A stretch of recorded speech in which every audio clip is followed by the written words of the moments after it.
When you ask most people what they know about Harwich in Essex, the first thing that springs to mind is this. Ferries to the Hook of Holland. However, Harwich is a treasure trove of historic sites, giving the Daytripper the chance to step back through centuries of history.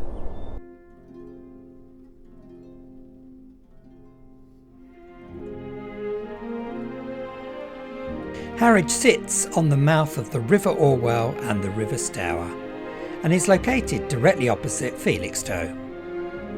As you'd expect, the town's rich history has a definite nautical theme. Its maritime trail has 19 points of interest, which are all really easy to find thanks to these handy signs. What's really good is that all of the sites are within easy walking distance of each other.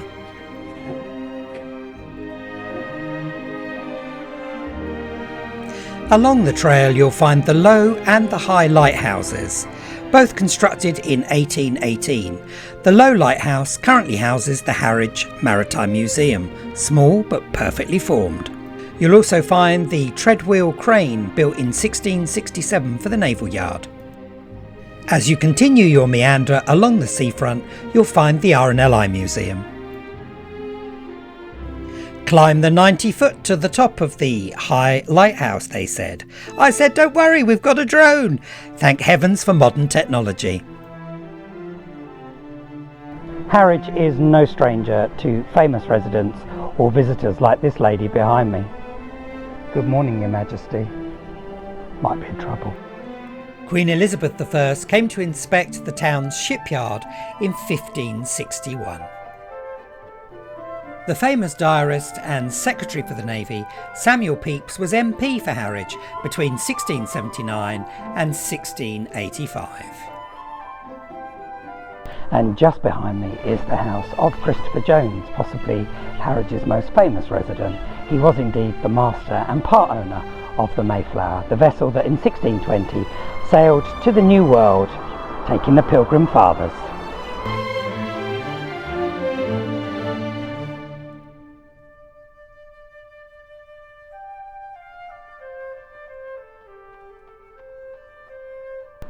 I recommend that you do your day trip to Harwich at the weekends, as most of the historic sites are manned by volunteers, and to be sure that they're all open, the weekend is your best bet.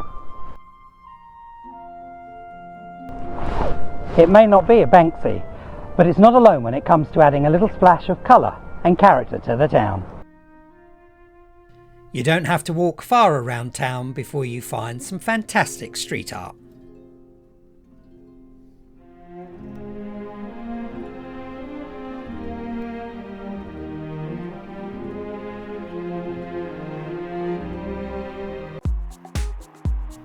A must-see for any visit to Harwich is the Halfpenny Pier, a personal favourite of mine.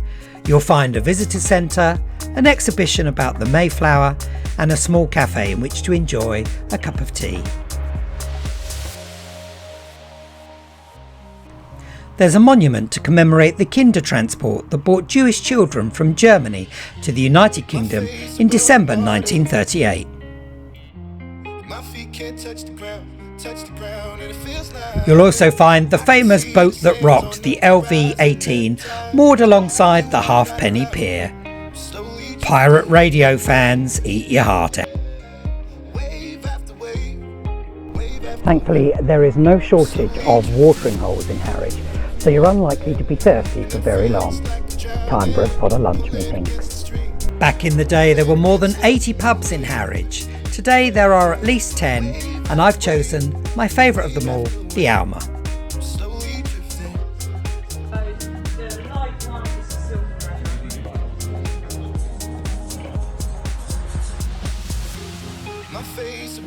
I'm in the mood for something fishy for lunch. With a cheeky glass of cider as an aperitif. Cheers everyone!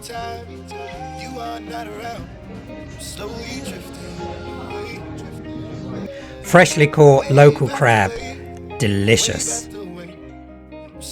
A low-calorie main surely means I can have something a little more indulgent for pudding.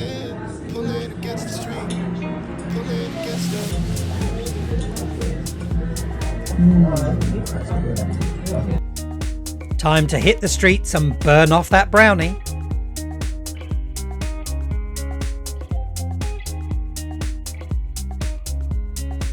A stroll through the streets definitely has me whisked back in time. I'm told that a lot of the cellars in these houses are interconnecting, which was particularly handy for the smugglers and anybody trying to avoid the press gangs. Getting out of breath there, Jezza. Shouldn't have had that brownie. Just take a look at this.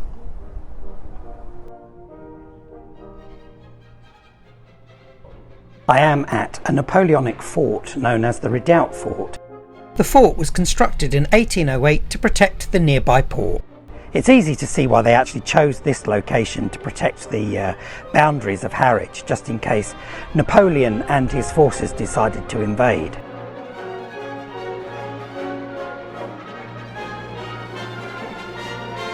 Disability access is available via a stairlift. The fort was equipped with 10 guns on its battlements and below 18 casements where 300 troops lived in siege conditions. What's it like living here then, fellas? Good day, old timer. We'll have less of the old timer, thank you. Not so much like chilled. Inside, it actually feels quite cool. So I should imagine it was very, very cold in the winter. Is it me? Or does this dude look a little bit like His Majesty the King? The museum also hosts a number of Napoleonic events, so if you're really interested in your history and you want it to feel authentic, check out their website to find out when the next one is due.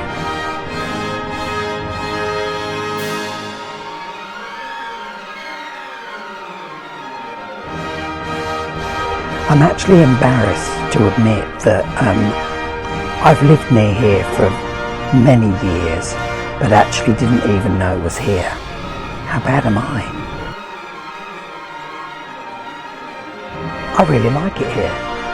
It's fascinating because the fort itself has had lots of different uses, but its original construction, of course, was to ward off Napoleon, they thought was going to invade Britain. Thankfully, he didn't bother. Jumped up little corporal.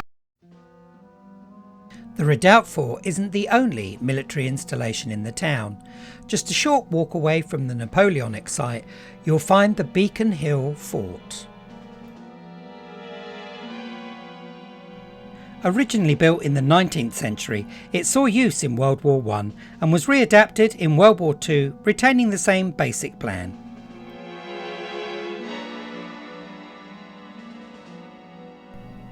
The fort contains 6 main gun emplacements, battery observation post, 2 pillboxes, shelters, accommodation for officers, a guard hut, store, workshops and much more. Work is underway to preserve the fort, which is arguably one of England's most important World War II sites. Its location, right at the mouth of the Orwell, definitely gave it a commanding view of the surrounding seas. What better way to end your day trip to Harwich than to spend some time at the Electric Palace, first opened in 1911 and is one of the country's oldest unaltered cinemas. They put on regular shows, live performances and of course blockbuster movies. I've thoroughly enjoyed my time exploring the somewhat unexpected but fascinating history of Harwich. Time now for me to head off to find another of the hostelries to quench my thirst.